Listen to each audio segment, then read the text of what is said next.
성령님의 인도하심을 따라 살자라는 제목으로 함께 은혜를 나누고자 합니다.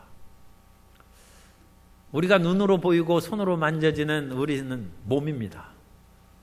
그런데 몸에는 죄악의 속성이 많이 깃들어져 있습니다. 그것을 육신이라고 합니다. 그런데 성경은 우리가 육신을 따라 살아가면 결국 죽는다고 말씀하고 있습니다. 그런데 사람은 보이지 않지만 하나님의 영으로 지음받은 존재이기 때문에 더군다나 예수님을 믿으면 영의 사람이 됩니다. 그러므로 우리는 육신을 쫓아 살지 말고 성령을 쫓아 살아가는 사람이 되어야 될 줄로 믿습니다. 그래서 성령을 쫓아 살아가면 생명과 평안이 가득하게 되는 것입니다. 그러면 우리가 어떻게 성령을 쫓아 살아갑니까? 첫 번째로 성령님께서는 우리를 환경을 쫓아서 인도하십니다. 성령님께서 우리를 인도하시는 가장 보편적인 인도하심은 환경입니다.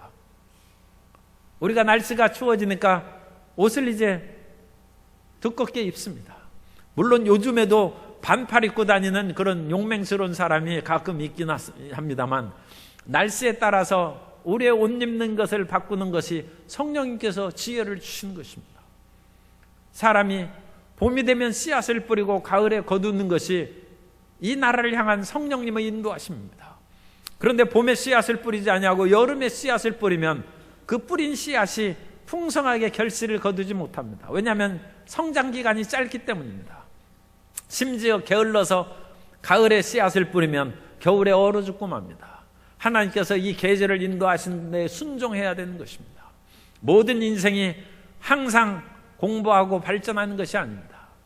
옛말에 소년이로 학난성이라고 했습니다. 소년은 쉽게 늙고 배우는 것은 어렵다는 것입니다.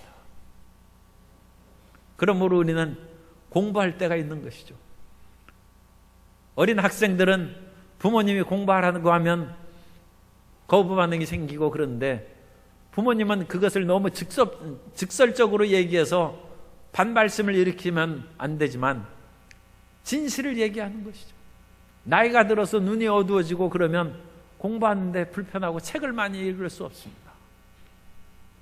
옛글에 보면 연못가의 봄풀이 채 꿈이 깨기도 전에 계단 앞의 오동나무 잎이 가을 소리를 낸다고 했습니다. 인생은 순식간에 지나가 버리는 것입니다. 그러므로 우리는 우리의 환경과 때를 따라 섭리하시는 하나님의 인도하심을 받아야 되는 것입니다. 이전에는 젊고 능력 있는 사람들이 육군사관학교에 많이 갔습니다. 왜냐하면 6.25 전쟁을 겪은 후에는 군인이 최고라는 것이 사람들 마음 가운데 들어왔기 때문에 지혜로운 사람들이 육군사관학교에 많이 갔습니다. 예전에 70년대에는 대학을 들어갈 때 원자력공학과를 많이 갔습니다. 이 이과에서 가장 커트라인이 높은 그런 과 중에 전자공학과와 원자력공학과예요. 왜냐하면 그 당시에 나라에서 핵무기를 개발한다는 그런 비밀 아닌 비밀이 있었어요. 그리고 원자력공학과가 엘리트들의 인기 있는 학과였습니다. 오늘날에는 원자력 발전소를 다 폐지하니까 그 사람들은 참 이제 실망할지도 모르죠. 그래서 그 계통의 교수들이 반발하는 그런 일들도 있습니다. 때를 따라 그 모든 것이 바뀌어지는 것입니다. 우리는 환경을 통해서 지혜를 얻고 환경에 잘 적응함으로써 하나님의 뜻에 순종하는 자녀가 되어야 될 줄로 믿습니다. 그런데 환경의 문이 아무리 넓게 열렸다 할지라도 넓은 길로 가는 것이 항상 좋은 것은 아닙니다. 왜냐하면 세상에는 방종의 길이 있는데 놀방 늘어날 종입니다. 그러니까 사람이 늘어져서 사는 것이죠. 마음대로 놓아먹이는 그런 닭처럼 제 맘대로 날아다니고 돌아다니는 것이죠. 그럼 방종의 삶은 넓은 길로 가는 것이지만 그것은 결국은 하나님의 진노하심을 받고 죄악의 길로 가고 심판의 길로 빠지게 됩니다. 사람이 게으르고 나태하고 쾌락을 추구하는 길은 쉽고 편한 것 같지만 그 종국이 좋지 않습니다. 그럼 우리는 환경의 길이 열린다 할지라도 방종의 넓은 길로 가서는 안 되고, 그런 때는 좁은 길이라 할지라도 믿음의 길로 가야 되고 사랑의 길로 가야 되고 인내심을 가지고 충성된 사람의 길로 걸어가야 될 줄로 믿습니다. 그래서 우리가 좁은 길로 걸어갈지라도 그것이 참으로 하나님이 원하시는 선이 임하고 진리가 임한 곳이면 그 진리가 임한 그 길로 걸어감으로써 성령님의 인도하심을 받는 우리 모두가 되어야 될 줄로 믿습니다. 두 번째로 성령님께서는 꿈을 통해서 우리를 인도해 주십니다. 사람이 잠을 자면 그냥 자는 것이 아니라 꿈을 꿉니다. 그런데 그 꿈 가운데 계시적인 꿈이 있습니다. 그것이 성령님께서 주시는 그런 꿈입니다. 요셉이 어느 날 꿈을 꿨는데 볏집단들이 자기에게 절하는 그런 꿈을 꿨습니다. 창세기 37장 6절 이하에 보면 요셉이 꿈을 꾸고 자기 형들에게 말하며 그들이 그를 더욱 미워하였더라. 요셉이 그들에게 이르되 청하건대 내가 꾼 꿈을 들으시오. 우리가 밭에서 곡식단을 묶더니 내 단은 일어서고 당신들이 다는 내 단을 둘러서서 절하더이다. 이 꿈 신나는 꿈이죠. 자기 볏집단이 다 일어서고 주변에 형들이 단이 다 엎드려서 절하니까 요셉이 이 당시에는 꿈을 아마 잘못했었던 것 같아요. 내가 형들에게 위에 있고 아마 형들을 지배하는 그런 사람이 되는가 보다. 그런데 그 말은 반은 맞고 반은 틀립니다. 하나님께서는 요셉이 단순히 형들을 지배하는 사람으로 세우지 않습니다. 형들을 구원하는 사람으로 세우려고 했는데 요셉이 그때는 약간 자만했을지도 몰라요. 내가 일어서고 형들은 나에게 절합니다. 그런데 또 꿈을 꿨어요. 이번엔 해와 달과 11별들이 절하는 꿈을 꿨습니다. 그것을 보고 요셉은 더욱 담대한 그런 마음을 가졌을 것입니다. 세상에서 매일 보는 것이 해인데 꿈속에서 해를 보는 사람은 별로 없습니다. 꿈속에서 해가 떠오르는 것을 보는 것은 그건 뭐 신나는 거죠. 그죠? 사실은 그런 태양은 예수 그리스도를 상징하고 하나님을 상징하는 그런 일도 있습니다. 그렇기 때문에 그런 것은 예사 꿈이 아닙니다. 해와 달들이 11별들이 요셉에게 절했다는 것은 참으로 요셉을 하나님께서 높이 들어 세우신다는 꿈입니다. 그런데 그것을 자기 자신에게만 적용시켜서 내가 이제 최고의 위치에 오르니까 모든 사람은 내게 엎드려 절하라. 그런 교만한 마음을 가지면 안 됩니다. 요셉이 한때 그런 마음을 가졌더라면 그것이 형들이 시기심을 받고 질투를 받아서 결국 요셉이 종으로 팔려가는 것입니다. 나중에 몇십 년이 지나가서 요셉이 그 꾼 꿈을 올바르게 해석하게 됐는데 그 꿈은 내가 높이 되는 그것이 아니라 내가 높이 되어서 다른 사람을 구하라는 꿈이라는 것을 깨달았습니다. 무릇 지도자는 자기의 일신의 영화와 부귀의 영화를 위해서 살아가는 것이 아니라 다른 사람을 유익하게 위해서 지도자가 되는 길을 깨달아야 될 줄로 믿습니다.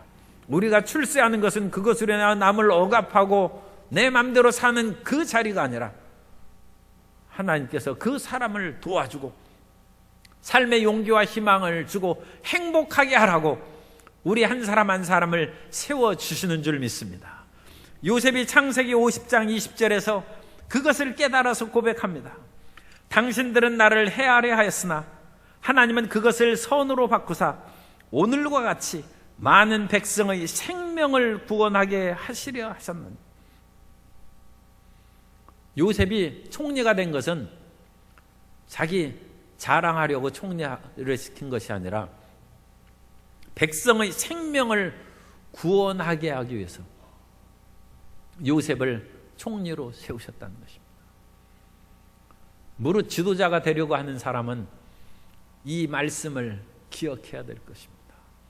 하나님은 공평하신 하나님이십니다.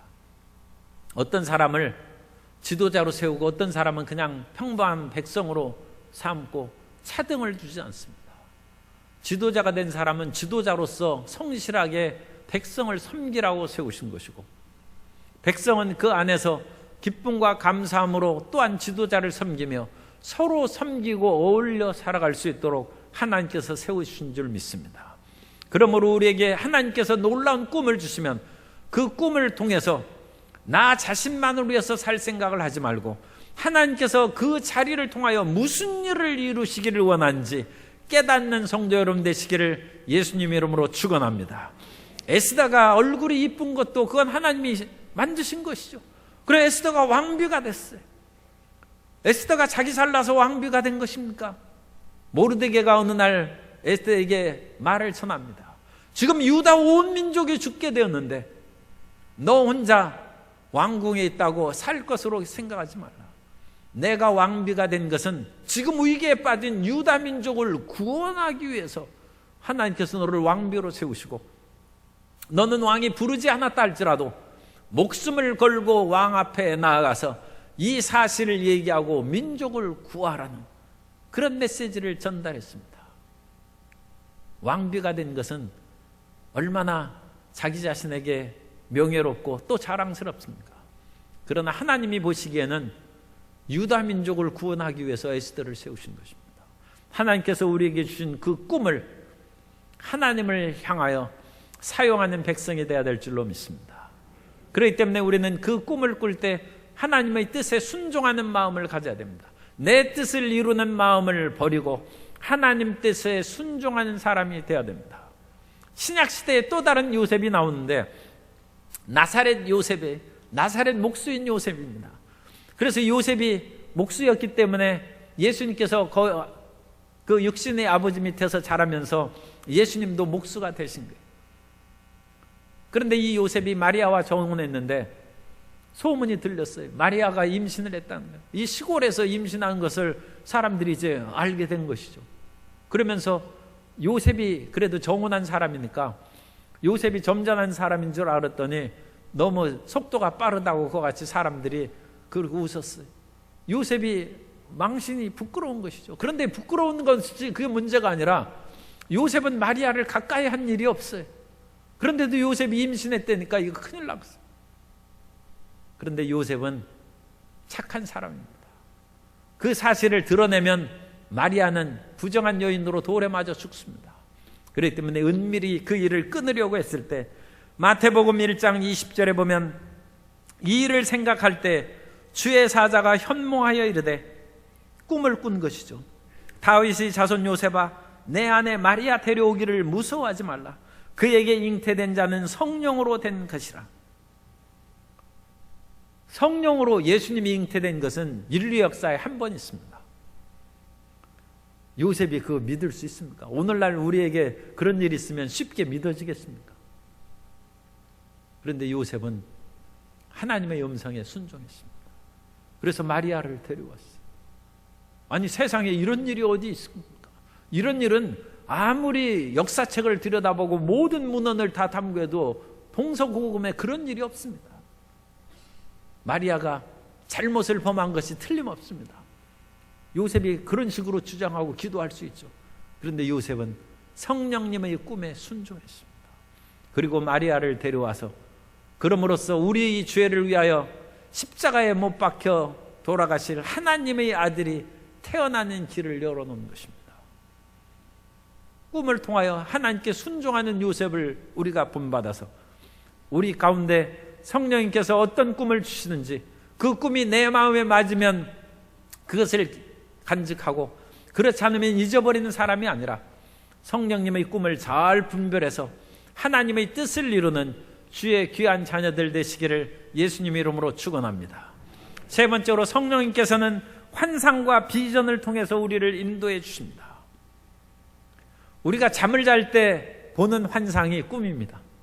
깨어있을 때 보는 환상이 그것이 비전입니다. 그러므로 꿈이나 환상은 같은 것입니다. 그래서 우리가 깨어있을 때 눈앞에서 그런 비전과 환상이 전개될 수 있어요. 그런데 보통 사람들은 잠을 잘 때 하나님의 계시를 받을 깊은 그런 수면 단계로 들어가서 그것을 받습니다. 그런데 하나님께서는 졸지도 아니하시고 주무시지도 않으시니까 하나님께서는 꿈을 안 꾸시죠. 그 대신에 하나님께서는 비전을 보십니다. 하나님께서는 항상 깨어서 비전을 보시는데 하나님께서는 세상을 창조하실 때에도 그 상황을 보니까 이 세상에 아무것도 없어요. 우주를 창조하실 때 그 우주의 모든 것이 공허합니다.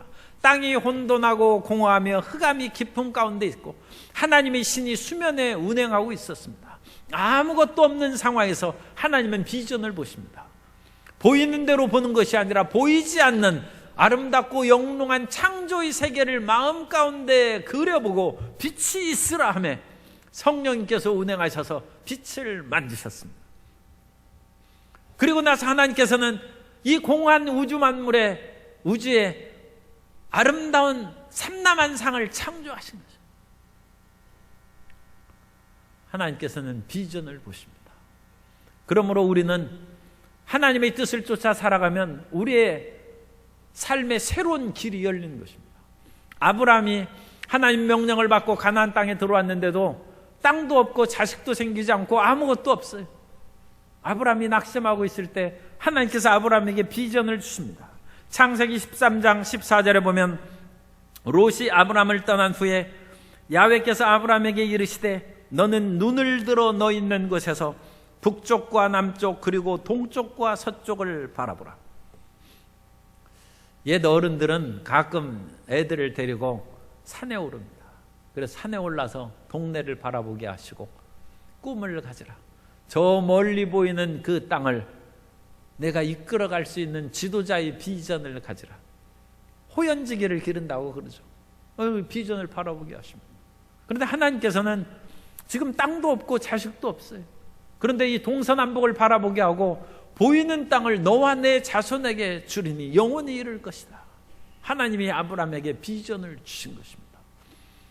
성령님께서 우리 가운데 오시면 지금 눈앞에는 아무 증거 안 보이고 손에는 잡히는 것 없고 앞길은 칠흑같이 어두울지라도 비전을 주십니다. 그래서 우리는 내일을 희망하게 하십니다. 오늘보다 더 나은 내일을 꿈꾸게 하시고 근본 달보다 더 나은 다음 달을 바라보게 하시고 올해보다 더 나은 내년을 비전 보게 하신 것입니다.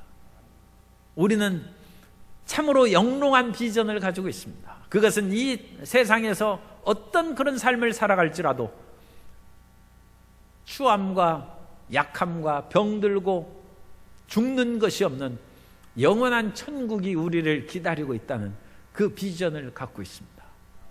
하나님께서는 우리에게 그와 같이 비전을 주십니다. 성령님께서 모든 사람들에게 임하시면 요엘서 2장 28절에 있는 것처럼 그 후에 내가 내 영을 만민에게 부어주리니 너희 자녀들이 장래일을 말할 것이며 너희 늙은이는 꿈을 꾸며 너희 젊은이는 이상을 볼 것이며 이상의 비전을 본다는 것입니다. 그런데 젊은이가 보는 비전이나 어른들이 잠을 잘 때 꿈을 꾸는 거나 어린아이들이 예언하는 거나 다 내일에 대한 그런 놀라운 희망을 얘기하는 것입니다. 이거 다 같은 것입니다.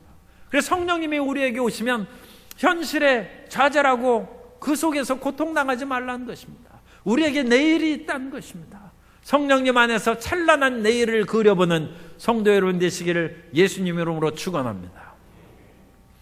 사도 바울이 복음을 증거하다가 붙잡혔어요. 그래서 유대인들이 그를 죽이려고 할 때 사도 바울은 나는 로마 시민이다. 그러므로 이곳에서 재판받기를 원치 않고 가이사에게 내가 호소한다. 로마 황제에게 호소한다. 그래서 로마로 이제 압송되어 갔어요. 사도 바울은 로마도 가고 땅끝까지 복음을 증거하는 비전을 가졌는데 하나님께서는 참 희한하게 사도 바울을 죄수의 몸으로 로마로 보내시는 거예요. 그런데 하나님께서는 이것을 통해서 우리에게 역전의 인생을 가르치는 것입니다. 사도 바울이 죄수로 있을 때 배를 타고 가다가 더 이상 배를 운행하지 말라. 이 배가 풍랑에 휩싸여서 큰 어려움을 당할 것이다. 그런데 사람들이 죄수 바울의 말을 안 들었어요. 그래서 백부장은 계속 항해하라고 하고 사도 바울은 그냥 죄수로서 인정받지 못했습니다. 그러나 그 배가 유라굴로의 광풍에 휩싸여서 그야말로 배 안에 탄 사람들이 거반 죽게 됐어요. 모든 배에 있는 그런 무거운 짐, 곡식, 좋은 것들 다 바다에 다 던졌어요.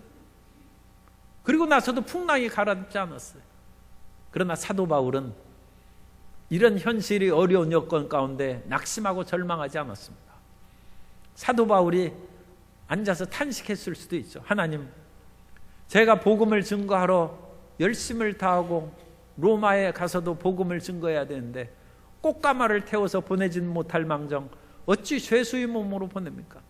그런데 죄수의 몸으로 가는 그 중에도 유라굴로의 광풍이 돼서 이게 목숨이 지금 경각에 달라고. 사도 바울도 그 배멀미는 해군도 배멀미 한다는데 누구나 배멀미 하는 것입니다. 그러니까 이 얼마나 고통스럽겠어. 어찌 이렇게 힘들게 합니까? 그렇게 탄식할 수도 있습니다. 그러나 사도 바울은 그 풍랑이 몰아치는 속에서 하나님을 만납니다. 그것이 하나님께서 우리에게 주시는 축복입니다.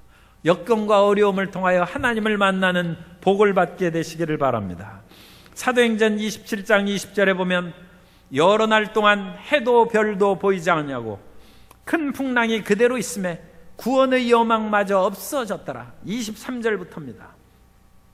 내가 속한 바 곧 내가 섬기는 하나님의 사자가 어제 밤에 내 곁에 서서 말하되 바울아 두려워하지 말라.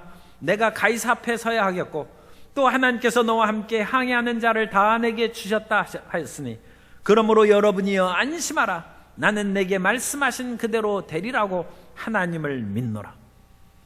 사람들이 다 광풍 속에서 죽어가는데 사도 바울이 얼마나 담대하고 얼굴에는 빛이 가득한 것이죠. 왜냐하면 밤을 뚫고 하나님을 만났기 때문에 사도 바울의 빛이 충만합니다. 그래서 안심하라는 것입니다. 그리고 그들에게 하나님께 축사하면서 떡을 떼어서 밥을 먹게 하고 용기를 주는 일을 행했습니다. 하나님은 우리에게 비전을 주십니다. 어떠한 역경과 어려움 가운데도 낙심하지 아니하고 부르짖어 기도하면 성령님께서 위대한 비전을 주시고 내일에 대한 찬란한 환상으로 앞길을 열어주실 줄 믿습니다. 그 놀라운 길이 열리게 되시기를 예수님 이름으로 축원합니다. 네 번째로 성령님께서는 직관의 깨우침으로 우리를 인도하십니다. 직관은 우리가 전혀 생각지도 않았는데 틀림없다는 그 마음의 깨달음이 우리 가운데 들어오는 것입니다. 이전에 2대 교목실장을 하던 목사님이 계셨는데 그분이 연세가 많아서 지금 돌아가셨습니다. 그런데 일본 와세다 대학을 다니고 이제 신세대죠. 그래가지고 그 당시에 결혼도 중매로 안 하고 선을 봐서 결혼을 하셨답니다. 그런데 선을 봐서 50년대 결혼을 하는데도 남녀 7세 부동석의 그 시대인지라 이 상대방을 마주보질 않는 거예요. 그래서 목사님은 이렇게 앉고 신부는 이쪽으로 보고 딴 사람 보고 얘기하고 안녕하시오. 그러면 안녕하십니다. 그렇게 얘기해요. 그래 1시간 동안 얘기를 조금씩 주고받는데도 차마 얼굴을 못 보고 그러면 고맙습니다. 안녕히 계십시오 하고 일어나면서 얼핏 봤다는 거예요. 그리고 집에 왔어요. 그랬더니 어머니가 그래 신부는 어떻게 잘 만났느냐 얼굴은 어떻게 생겼느냐 못 봤습니다. 옷은 무엇을 입었대 못 봤습니다. 아니 1시간 동안 앉아 있었다면서 그것도 못 봤어. 그래도 못 봤습니다. 그럼 어떻게 하겠느냐 결혼하겠습니다. 아니 얼굴도 못 봤는데 어떻게 결혼하냐. 일어나면서 얼핏 봤는데 괜찮습시다. 살만하다는 거예요. 이 직관입니다. 직관. 성령님께서 그냥 딱 보면서 그 인생의 모든 것을 그냥 꿰뚫어 알게 하셔요. 살아도 된다는 거예요. 살아도 된다. 결혼해서 50년 이상 부부가 해로하며 살으셨어요. 우리는 세상에 어떤 일이 다가와도 성령님께서 깨우쳐 주시는 그런 직관이 있습니다. 그러므로 그 직관에 우리가 순종해서 나아가면 잘못에 빠지지 않습니다. 그 직관을 무시하면 안 됩니다. 미국의 선교사가 럭키 산맥에 있는 인디언 마을에 가서 복음을 예전에 전했는데 그래서 거기 그분은 처음 예수님을 듣는 거예요. 그리고 예수님을 믿었어요. 그래서 그 인디언과 마을로 내려왔는데 해필 또 그 마을에 내려오니까 이단이 자기 그 거짓된 것을 전하고 있는 거예요. 그런데 그 이단이 예수님을 전하니까 어쨌든 예수 이름이 간간히 나오니까 그 인디언이 예수님 얘기한다고 쫓아 달려가는 거예요. 그래서 선교사가 걱정이 됐어요. 지금 예수님을 처음 믿었고 이단이 무엇인지 알지도 못하는 그런 사람인데 어찌할까 해서 마음으로 기도만 하고 있는데 한참 듣고 있다가 그 인디언이 와서 얘기합니다. 저 사람이 얘기하는 예수는 이상하게 내 마음에 거슬린다. 저 사람이 말하는 것이 무엇이 틀렸는지 내가 알 수는 없어도 내 마음이 거슬린다는 거죠. 그래서 내가 더 이상 듣고 싶지 않아서 왔다고 그 선교사에게 얘기했습니다. 어린아기도 뭐를 먹여주면 자기 마음에 안 하면 이렇게 해서 뱉죠. 그냥. 아니 먹으라고 해서 꼭꼭 입을 열어줘도 안 먹습니다. 하나님께서는 우리가 금방 태어났다 할지라도 이단을 분별할 수 있는 지혜와 능력을 주십니다. 그래서 그것이 직관입니다. 이것은 아니라는 것을 깨닫는 것이죠. 요한일서 2장 27절에 보면 너희는 주께 받은 바 기름 부음이 너희 안에 거하나니 아무도 너희를 가르칠 필요가 없고 오직 그의 기름 부음이 모든 것을 너희에게 가르치며 또 참되고 거짓이 없으니 너희를 가르치신 그대로 주 안에 거하라. 예수님이 그리스도라는 것은 가르쳐서 되는 것은 아닙니다. 예수님께서 십자가에 왜 못 박혀서 피를 흘리셨는가? 그런 것은 구약 성경을 통하여 배울 수 있습니다. 그런데 그것을 아무리 배워도 예수님이 나의 구세주라는 것은 못 가르칩니다. 그것은 직관으로 믿어지는 것입니다. 하나님이 아버지라는 것을 어찌 가르칩니까? 하나님은 아버지라고 믿어지는 것입니다. 그래서 성령이 우리에게 임하면 하나님을 아빠 아버지라고 부르짖는 것입니다. 그것이 성령께서 주시는 직관입니다. 성령의 직관으로 예수님은 하나님의 아들이요 그리스도임을 믿고 영생 복락을 누리게 되시기를 예수님의 이름으로 축원합니다. 끝으로 성령님께서는 소원과 평강으로 우리를 인도해 주십니다. 사람은 원래 흙으로 하나님이 빚으셨는데 그 속에 하나님의 생기를 불어넣으셔서 사람이 생명이 되었습니다. 그런데 아담과 하와가 범죄함으로 말미암아 하나님과의 교통의 길이 끊기고 그것을 영이 죽었다고 표현합니다. 영이 없어지는 것은 아닙니다. 하나님과의 교통이 끊어졌다는 것입니다. 그렇기 때문에 사람들이 예수님 안 믿는 사람은 하나님과 교통이 끊어지고 그것을 영적 죽음의 상태라고 얘기합니다. 영은 있습니다. 그러니까 사람들이 죽으면 물도 못 마시지 않습니까? 세상의 물질과의 교통이 끊어지는 것입니다. 그거나 마찬가지죠. 그런데 성령님이 오시면 그것이 살아나는 것입니다.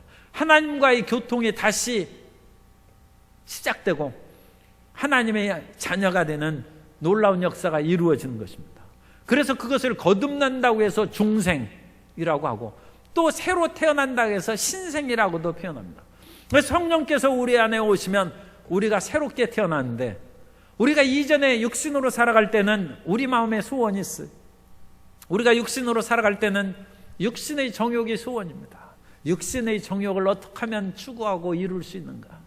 안목의 정욕을 추구하고 이생의 자랑으로 명예와 권력을 얻어서 떵떵거리며 살기를 원합니다. 그런데 육신의 정욕, 안목의 정욕, 이생의 자랑은 지나가는 것이라고 했습니다. 그것은 육신의 소망입니다. 성령 안에서 우리가 거듭나고 새롭게 태어나면 성령의 소원이 생깁니다. 성령의 소원으로 충만하게 체험받게 되시기를 바랍니다. 에스겔 빌립보서 2장 13절에 보면 너희 안에서 행하시는 이는 하나님이시니 자기의 기쁘신 뜻을 위하여 너희에게 소원을 두고 행하게 하시나니. 자식이 태어나면 부모님이 내가 못한 소원을 내가 이루어다오. 나는 글을 쓰고 싶었는데 가정이 어려워서 문학도가 못했으니 너는 문학도가 되어달라. 이여령 박사님이 마지막 대담을 한 것이 그 뉴스에 나와서 제가 봤더니 옛날에는 돌잔치 하면 사람들에게 이렇게 그 아이에게 그 앞에다가 물건을 놓고 잡게 하지 않습니까? 그리고 돈을 잡으면 박수하는 박수. 시를 잡아도 오래 산다고 박수하는. 그런데 이여령 박사님이 책을 잡았대. 사람들이 좋아하잖아요. 책 잡아야 그거 어찌 먹고 살 수 있나. 그런데 그것을 그 어머니가 그렇게 좋아했다. 그래서 그분은 그렇게 학자의 길로 걸어갔다고 얘기를 했습니다. 부모님이 자식을 태어나면 자식에 대한 소원이 있어요. 그럼 하나님이 우리를 낳으셨는데, 성령님이 우리를 낳으셨는데, 성도 여러분, 성도님을 향한 하나님의 소원이 무엇입니까? 그걸 아셔야죠. 하나님께서 성령으로 나를 거듭나게 했는데 내가 무엇을 하기를 원하시는가? 성령님께서 자기의 기쁘신 뜻을 위하여 너희 마음에 소원을 두고 행하신다고 했습니다. 하나님의 소원대로 살아가는 인생은 행복할 것이고, 인생의 부모님은 자기 자식을 책임을 못 집니다. 왜냐하면 능력의 한계가 있어서. 그러나 하나님 아버지는 전지전능하심으로 하나님의 소원대로 살아가는 자녀들은 앞길이 형통하게 될 것이고, 하나님을 기쁘시게 하고 이 땅을 참으로 보람있고 가치있게 살아가게 될 줄로 믿습니다. 하나님의 소원대로 살아가는 성도 여러분 되시기를 예수님 이름으로 축원합니다. 그 소원을 위하여 기도하는 성도님 되시기 바랍니다. 주님, 예수님의 보혈로 나를 값주고 사시고 성령의 충만함을 주셨는데 주님 원하시는 것이 무엇입니까? 제 마음 가운데 하나님의 소원이 깨달아지게 하여 주옵소서. 우리는 육신으로 따라 살아가지 아니하고 성령님의 인도하심을 따라 살아가야 됩니다. 그 성령님의 인도하심을 따라 살아가는 길은 환경을 통해서 인도하시고, 하나님께서 꿈을 통해서 우리를 깨닫게 해주시고, 눈을 뜨고 있을 때는 비전을, 환상을 보게 하셔서 그 뜻을 알게 하시고, 성령님께서 직관으로 우리를 가르쳐 주시고 우리 마음 가운데 소원을 주셔서 우리를 인도하십니다. 그리고 그와 같은 하나님의 뜻이 실행되는 때가 있어요. 그 뜻을 우리가 곧바로 이루어할 때는 마음의 평강을 주실 때입니다. 직관은 상당히 위험한 것입니다. 성령님께서 직관을 주실 때도 있지만 마귀의 모조품도 많습니다. 그러므로 어떤 생각이 퍼뜩 떠올랐다 해서 그걸 무조건 따르면 안 됩니다. 성경을 통해서 그것을 검증해야 돼. 그런데 마귀가 주는 그와 같은 직관을 분별할 수 있는 쉬운 길이 있어요. 그것이 마음의 평화입니다.